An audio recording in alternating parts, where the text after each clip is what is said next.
안녕하세요. 어, 지난 시간에 이어서 우리 팀모션을 수업을 진행을 할 건데, 패스트레이서가 그래픽 카드가 안 좋은 경우는 안 된다고 말씀을 드렸었는데, 가능하게 하는 방법을 찾았습니다. 뭐냐면 옵션에 가셔서 여기 보시면 세 줄 아이콘 메뉴 있죠. 이쪽에 가셔서 환경 설정에 가셔서 보시면 그래픽 하드웨어 지원이 있어요. 그 트윈모션 2022.2 그 교육용인 경우에, 저는 지금 정품이라서 이렇게 나오는데, 교육용인 경우에 저랑 같은 버전이면, 가장 최신 버전이면 다이렉트X 12를 지원을 합니다. 아마 여기 찍혀 있을 거예요, 체크가. 네, 요렇게 바꾸시고 확인 누르신 다음에 트윈모션을 아예 껐다가 재실행을 해주시면, 컴퓨터를 재실행하는 게 아니라 트윈모션을 재실행하는 겁니다. 트윈모션을 재실행을 해주시면 요게 아마 활성화 될 거예요. 활성화 되면은 여기 있는 것들 전부 다 쓰실 수 있죠. 근데 그래픽 카드가 안 좋으실수록 요 픽셀당 샘플, 그다음에 뭐 패스트레이서 솔루션을 사용할 최대 바운스, 이제 빛 입자 뿌린 게 몇 번까지, 입자 하나당 몇 번까지 튕기게 할 것인지 뭐 이런 거라고 설명을 해드렸었고, 그래서 픽셀당 샘플을 낮추면, 이거 보시면 지금 굉장히 빨리 돌아가지만 뭉개지죠. 네. 지금 픽셀당 샘플을 1로 했을 때는 굉장히 빨리빨리 돌아가지만 뭉개집니다. 원래 256이었는데 올려주면 어때요? 1에서 13만 대도 제법 퀄리티가 나쁘지 않아지죠. 근데 여전히 뭐 노이즈나 뭐 이런 것들은 있으니까. 자, 보시면 390, 이게 보시면은 어느 정도 수치가 되면 이거는 거기서부터는 크게 차이가 없어요. 그래서 그 가장 적절한 수치를 찾는 게 여러분들한테 일일 건데, 패스트레이서를 키면 기본적으로 픽셀당 샘플에 대한 거, 적절한 샘플에 대한 거를 여러분들이 찾아주시는 게 제일 빨리 해야 될 일이고, 요걸 올려주면 올려줄수록 이게 시간이 오래 걸리겠죠, 당연히. 예. 그래서 여러분 컴퓨터에 각자의 컴퓨터에 맞는 옵션을 찾는 게 좋을 거예요. 기본적으로.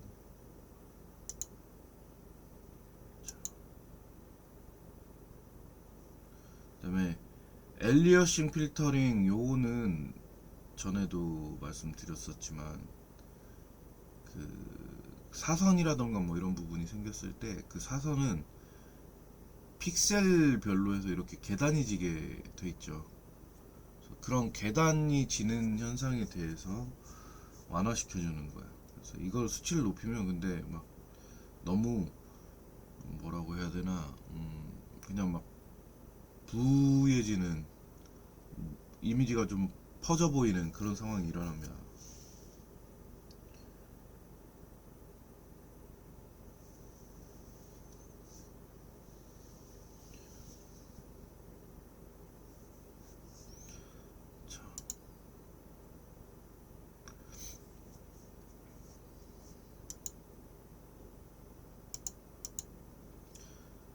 자, 그 다음에 전에 GI에 대해서 설명 한번 해드렸죠. 우리 GI라는 거는 V-Ray에서도 나오죠. 글로벌 일루미네이션인데, 기본적으로 반사광, 굴절, 뭐 반사, 반사광하고 반사는 좀 개념이 달라요. 반사광은 여러 물체에 부딪힌 두 번째, 부딪히고 나서 반사돼서 나온 두 번째 그 경로에 놓여진 광원에서 나와서 다이렉트로 날아가고 있는 빛들을 다이렉트 라이트라고 하고, 그 다음에 빛에 부딪혀, 아니 물체의 그 다이렉트 라이트들이 부딪혀서 다이렉트 라이트의 범위를 어디까지라고 하면 여러분이 이해를 할 수 있냐면, 빛이 처음에 광원에서 나와서 뭔가 물체에 부딪히겠죠. 물체에 부딪히면 그 다음에 우리 눈으로 들어오는 그런 빛까지를 다이렉트 라이트라고 보시면 돼요. 원래 다이렉트 라이트는 개념이 처음 광원에서 나와서 처음에 뿌려진 그 상태 그대로가 다이렉트 라이트인데, 그렇게 하면은 아무 의미가 없죠. 구분이 어떤 물체에 부딪혔을 때 카메라로 또는 내 눈으로 들어오는 빛을 다이렉트 라이트라고 하고, 반사광 같은 경우에 그것뿐만 아니라 다이렉트 라이트가 이렇게 쏴져서 물체 부딪혔으면 카메라로 일부, 내 눈으로 일부는 들어오고 나머지 일부는 무슨 일이 벌어지냐, 공간 안에서 계속 튕겨요. 첫 번째 튕겼을 때 튕긴 빛이 또 일부는 카메라나 우리 눈으로 들어오고 나머지는 또 공간 안에서 또 튕기죠. 반사광에 대한 거는 그런 거고, 반사는 전혀 다른 거죠. 이거는 이제 재질과 연관성이 있는 거죠. 재질에서 빛을 산란시키지 않고 빛이 들어온 각도 그대로 최대한 모아서 변화 없이 산란시키면 어떻게 되겠어요? 요런 게 이제 빛의 산란이 일어나는 재질이죠. 요런 게, 바닥 요런 게. 거울 같은 것들은 빛이 산란이 일어나지 않고 그냥 정반사를 일으키기 때문에 물체가 그대로 보이는 겁니다. 그래서 그런 반사와 반사광은 전혀 다른 얘기예요. 그러니까 반사광은 산란되는 것까지 다 표현하고 있는 거죠. 반사는 산란되는 정도를 조절할 수는 있지만 원래 반사라는 녀석의 개념은 산란이 아니라 정반사를 이야기하는 거죠. 아무튼 여기서 GI를 켰다 껐다 하는 거는 지금 보면은 크게 의미 없어 보이지만 패스트레이서를 켰을 때는 상당한 의미가 있는 거죠. 그리고 뭐 GI 되는 농도, 빛의 농도, 물체에 튕겼을 때 빛의 농도라고 보시면 됩니다. 뭐 지금 여기도 아무것도 안 났기 때문에 그런데. 자, 그다음에 디스턴스, 빛이 반사되는 거리를 말하는데요. 요거는 범위를 넓히면은 굉장히 더 시뮬레이션 그 렌더링 시뮬레이션이 더 잘 돌아가겠지만 그만큼 속도가 느려진다는 거를 여러분들이 기억을 하시면 돼요. 그래서 거의 안 건드리는데 경우에 따라서 분위기를 내기 위해서 건드리는 경우도 있습니다. 그림자 같은 경우에는 섀도우 거리하고 섀도우 바이어스가 있는데, 옛날에는 이게 굉장히 어색했었어요. 옛날에는. 근데 지금은 실시간 렌더에서는 어떤지 모르겠어요. 어쨌든 패스트 트레이서 기능이 생겼기 때문에 요거는 뭐 나중에 뭔가 문제가 생겼을 때 한번 더 체킹을 하도록 하죠. 가급적이면은 여기 있는 요 두 옵션은 그냥 두고 쓰시면 돼요. 자, 날씨.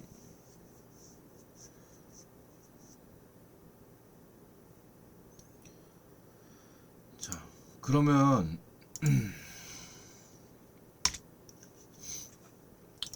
여기 보시면 데모씬이라는 게 있어요. 데모씬이라는 게 있는데 레이크하우스라고 되어 있는 거를 한번 가져와 볼게요.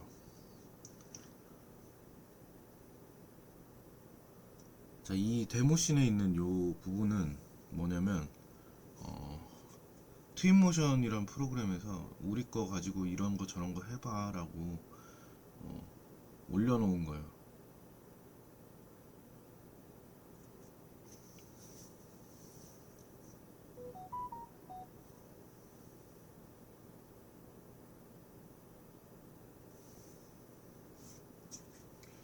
로딩이 되게 오래 걸리네요.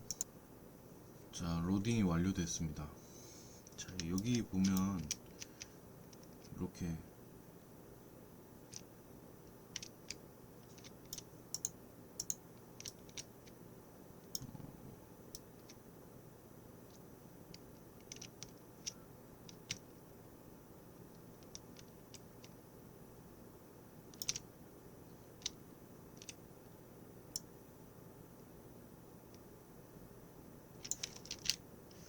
이렇게 세팅을 해 놓은 거예요. 팀모션 얘네가 레이크하우스라는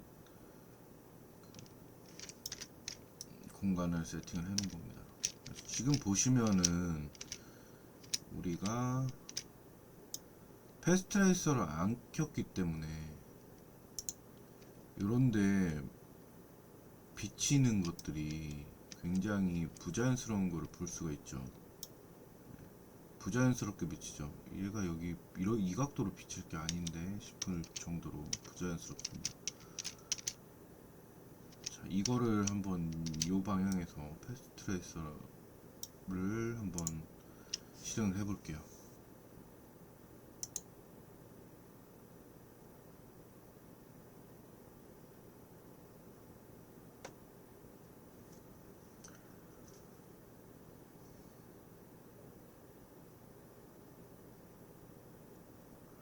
상당히 오래 걸리죠, 렌더링이.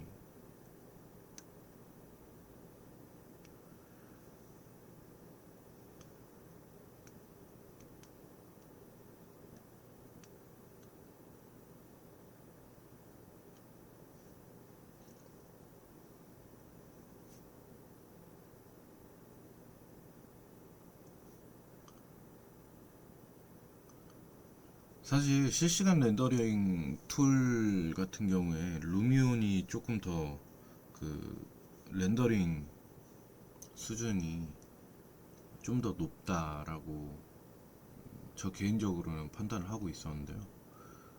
패스트레이서를 기능이 탑재되면서 그거는 많이 상쇄됐다라는 생각이 들어요. 보시면 알겠지만 이제 정확한 그 반사가 일어나죠. 여기 비치는 게, 유리 같은 거에 비치는 게 정확한 반사가 일어납니다. 근데 만약에 시간이 없어요. 근데 이런 거를 어느 정도 나는 반사가 일어나게 하고 싶다 하면은 다른 방법이 있긴 있습니다. 패스트레이서를 사용하지 않고 하는 방법이 있어요.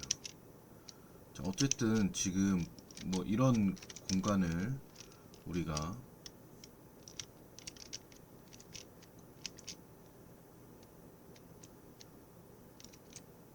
만들었기 때문에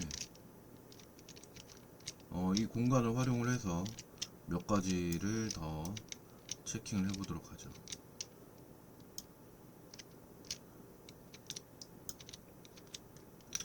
자, 라이브러리에 보면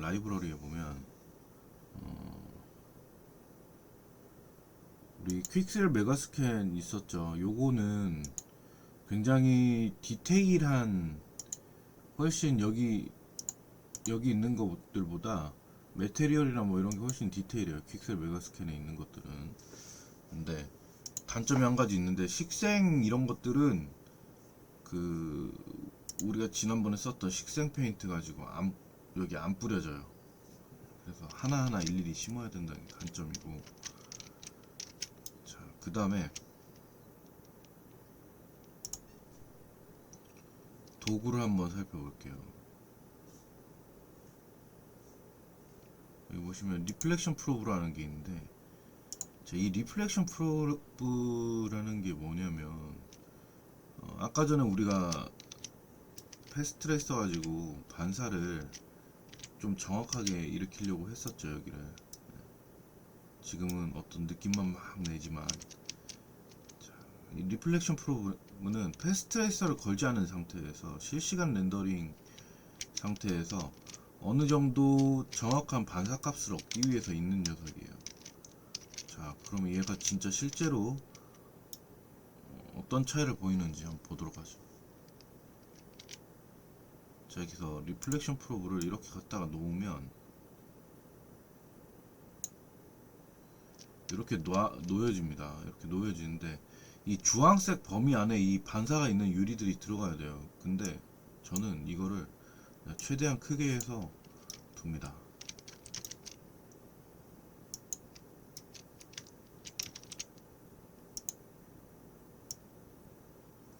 아마 근데 얘도 있을 건데, 그런 게 이게 놓이기 전에 아마 있을 거예요. 리플렉션 프로브 뭐지? 예, 리플렉션 프로브들이 다 있어요. 얘 기본적으로 아예 반사가 안 일어나게 하려는 게 아니어서.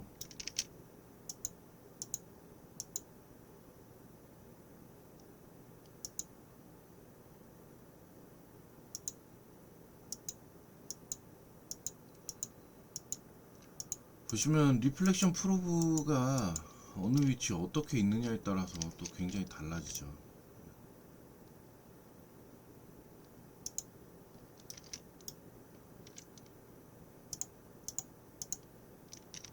실내를 위한 리플렉션 프로브. 그래서 이 리플렉션 프로브들은 여러 개가 필요해요.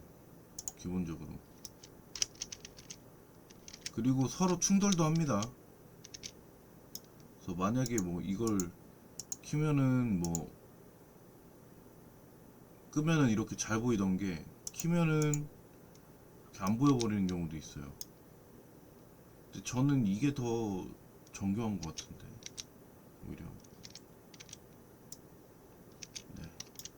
아무튼 이거는 리플렉션 프로브라는 거는 환경 설정에 가보시면은 여러가지 옵션들이 있죠. 여기서 프로브 해상도라는 게 있는데, 프로브 해상도에서 이거를 익스포트를 최대로 해놓으면 훨씬 더 깔끔한 반사 이미지를 얻을 수 있습니다. 뭐에서? 렌더링 익스포트 할 때 여기에서 결정을 해가지고 하는 거예요.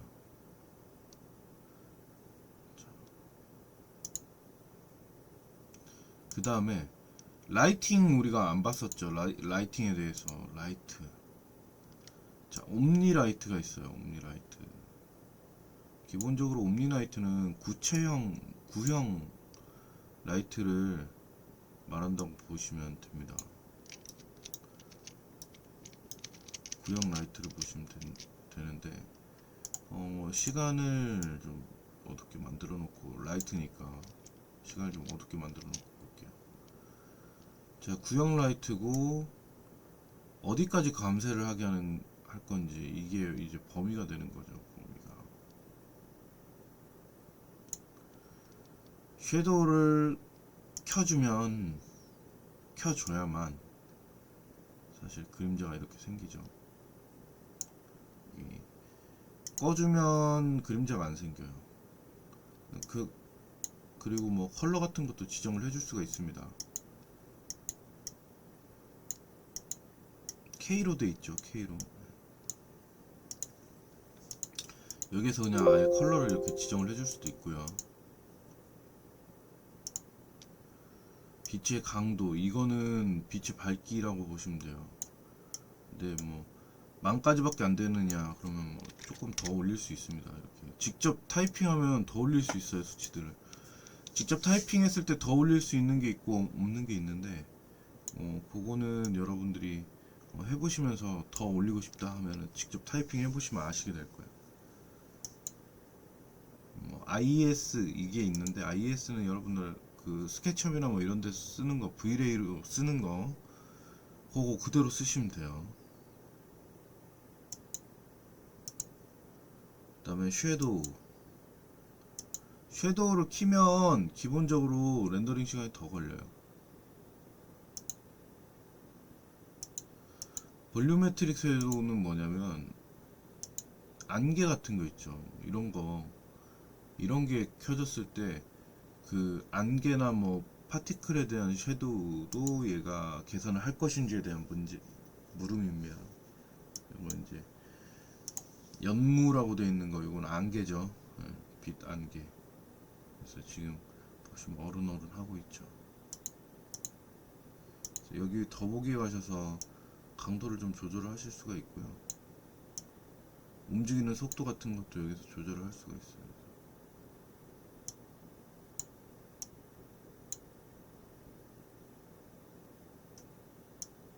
여러 가지 환경을 여러분들이 세팅을 하실 수가 있는데, 연무 같은 경우는 우리 안개가 낀 상황에서 그 조명에 그 안개가 이렇게 바람에 이렇게 흩날리는 상황 여러분 보신 적 있을 거예요. 그런 상황을 연출하기가 나쁘지 않죠. 옴니 다이렉셔널 라이트는 이런 라이트입니다. 구형으로 퍼지는 거. 그다음에 요게 감쇄라고 되어 있는 게 쉽게 말하면 그냥 범위라고 보시면 돼요. 빛이 퍼진 범위. 자, 그 다음에 스팟라이트는 여러분들이 잘 아는 거죠. 어떤 위치를 기점으로 해서 정확하게 딱 때려주는,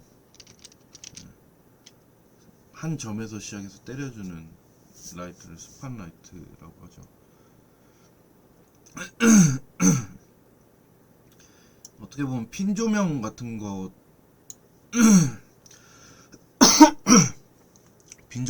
만드실 때 활용하시면 되겠죠. 지금 이런 건 이제 핀 조명이죠. 자, 이때 여러분들이 좀 주의하셔야 될 게 있는데, 이런 벽에다가 얘를 할 때 벽이 이렇게 서 있어도 섀도우를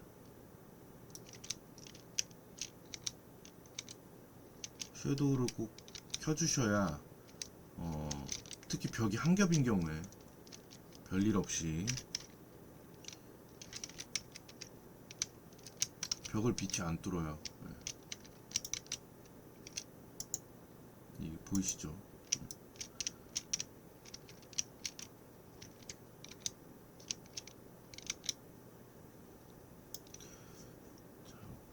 그 섀도우 켜주는 거를 꼭 잊지 마시고, 그 다음에 감쇄하는 거.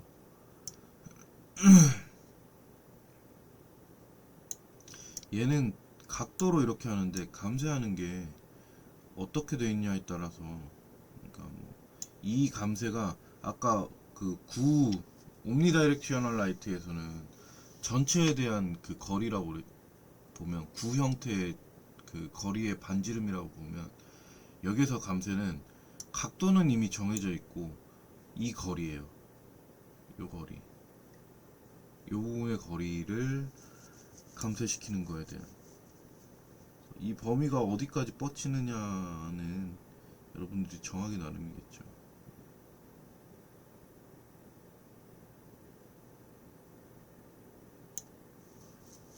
이런 식으로 정해집니다. 강도는 아까랑 똑같고 컬러도 똑같습니다. 그 다음에 라이트에 가시면 IS를 넣을 수가 있고요. 연무도 똑같아요. 이렇게 들어갑니다. 자, 다음으로 네온라이트라는 게 있는데, 네온라이트는 그 일자형 빛이에요. 일자형. 그래서 간접 같은 거에다가 굉장히 많이 씁니다.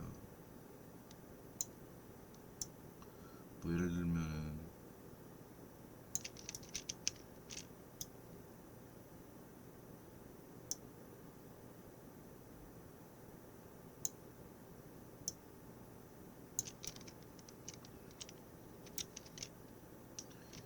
이렇게 뭐 놓고 쓸 수가 있겠죠. 섀도우 켜주고 길이를 이렇게 늘려주면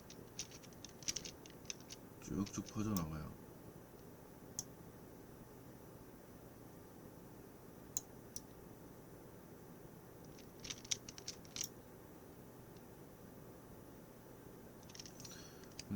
퍼져나가고, 기본적으로 얘는 그냥 이렇게 있으면 유리창이나 뭐 이런 데는 이렇게 비쳐 보입니다. 기본적으로 비쳐 보이는 거예요. 리플렉션을 이렇게 낮춰줘 보면, 리플렉션에 의해서 비추는 게 좀 줄어들어야 되는데, 여기 유리에서 비추는 거는 전혀 소용이 없죠.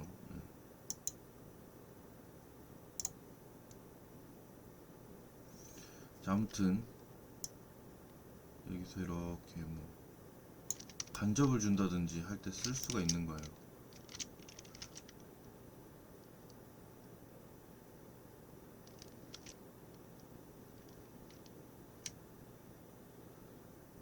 그래서 얘는 기본적으로 넓은 면처럼 이렇게 나오는데, 그냥 형광등 느낌이라고 보시면 돼요. 스케일로 줄일 수도 있겠죠.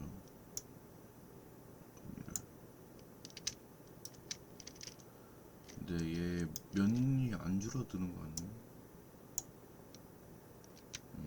안 줄어드네. 아무튼 요게 이제 네온 라이트예요.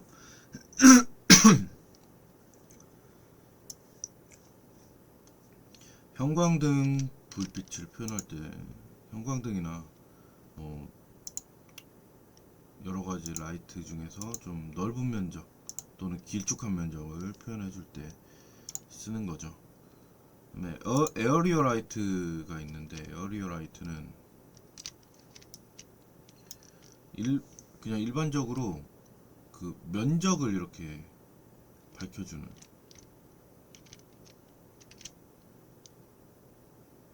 빛이라고 생각을 하시면 될 것 같아요.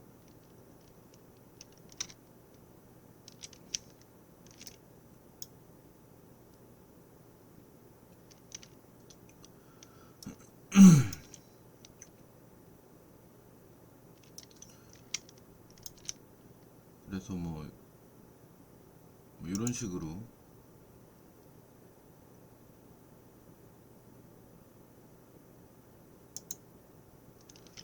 놓으면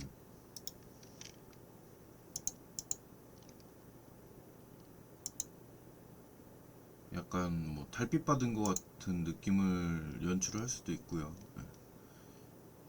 일단 섀도우 켜고,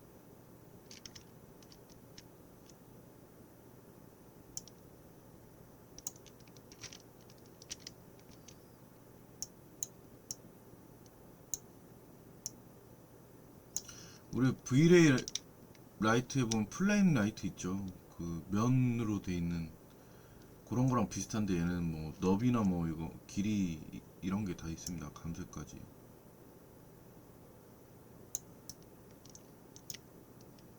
그래서 뭐 이렇게 해놓고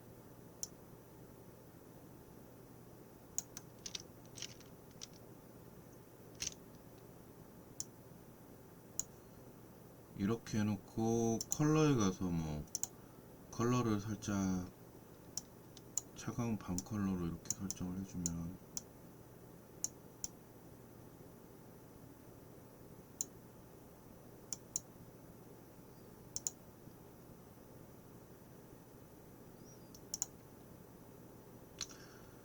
뭐 야간씬 정도가 되겠죠.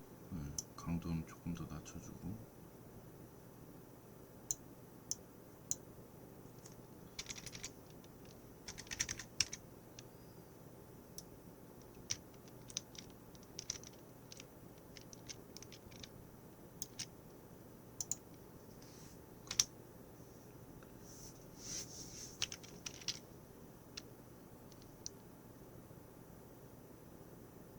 에어리어 라이트 같은 것들도 여기 보면은 많이 이렇게 꺼져 있어요. 지금 얘네가 놔둔 예시에서도.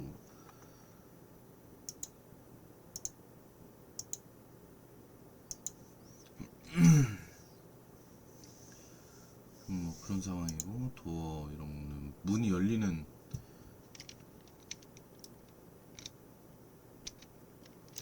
이런 게 있는 이유는, 도어가 여기 문이 열리는 게 있는 이유는 나중에 여기를 뭐 돌아다니는 걸 한다 그러면 안으로 들어갈 수 있는 방법은 저 문을 열고 들어가는 방법밖에 없겠죠. 아무튼 자, 빛으로 다시 돌아가서 지금 보면 우리가 에어리어 라이트라는 걸 써서 이렇게 했죠. 어떠냐면 달빛을 받는 느낌을 조금 더 극적으로 내주기 위해서 에어리어 라이트를 활용을 한 거죠. 제가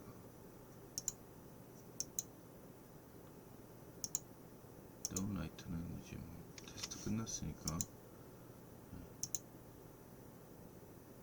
아무리 달빛이 하늘에 이렇게 떠 있다고 해도 아주 리얼하게 달빛에 대한 어떤 좀 더 과장된 표현이라든지 아름다운 표현이 필요할 때 쉽지 않은데 이 에어리어 라이트라는 게 생겨가지고 요새 이렇게 쓸 수가 있습니다.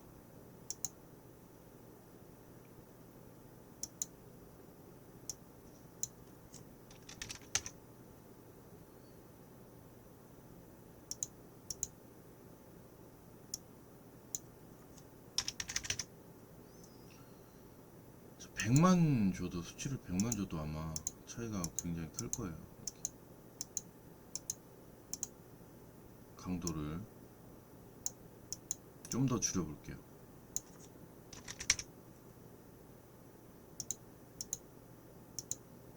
이 정도면 이제 달빛 같은 느낌이 좀 더 나죠.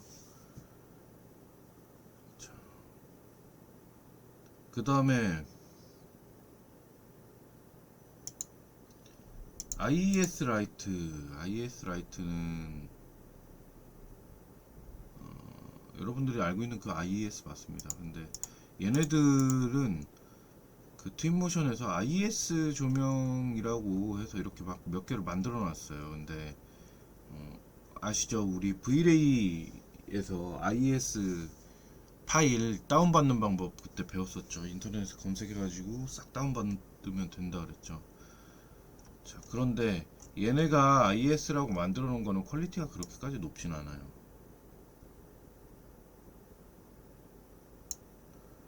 보시면 여러분도 알겠지만 퀄리티가 아주 높지는 않습니다. IES 조명이라고 되어 있는 게.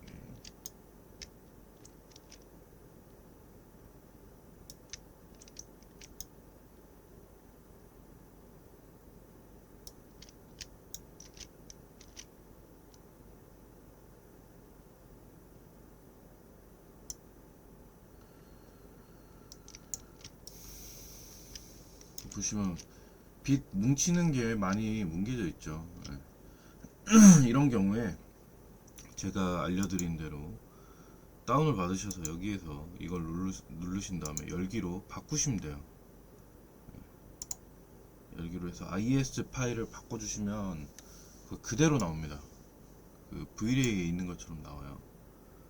자, 여기 이렇게 해서 라이트에 관련된 옵션이 이렇게 있습니다. 그래서 뭐 라이트가 막 복잡하게 많고 막 그렇진 않아요. 단 빛 같은 경우에는 뭐 라이트 빛을 표현하는 것들은 공간 전체에다 표현하는 거는 아까 전에 그 라이트에서 하면 되고, 네온이라든지 메테리얼의 네온이라든지 아니면 원래 메테리얼이 가지고 있는 요 옵션 있죠. 루미노시티나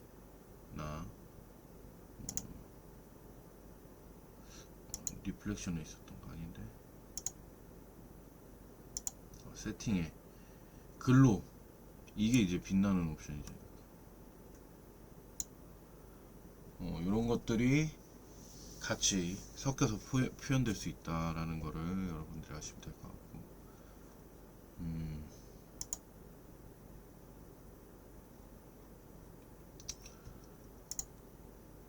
그 다음에 뭐 측정이나 뭐 섹션, 노트, 뭐 이런 것도, 애니메이터 이런 것들은 여러분들이 아마 나중에 잘 쓰실 수 있을 거예요. 우리 애니메이터 같은 경우에는 저도 트윈모션에 있는 애니메이터는 써본 적이 없는데, 뭐 로테이터나 트랜슬레이터 이런 게 있어요. 그래서 트랜슬레이터를 한번 놓고 보면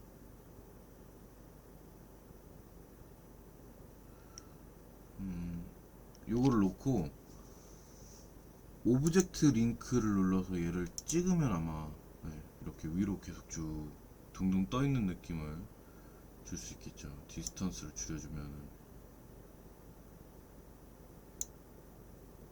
아래서부터 잠수함이 되네요. 이건 디스턴스인데 위아래로 동동 뜨는 거고, 그 다음에 뭐 트랜슬레이터는 그렇고, 로테이터 같은 경우에 뭐야 어디 갔어?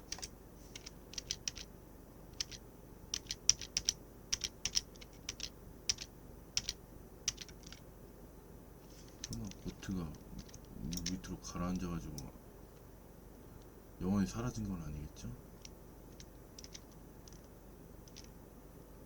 사라졌네. 괜찮습니다. 로테이트도 아마 이거 꺼내 보시면은 여기에 링크 뭐 어쩌고저쩌고 생길 거예요.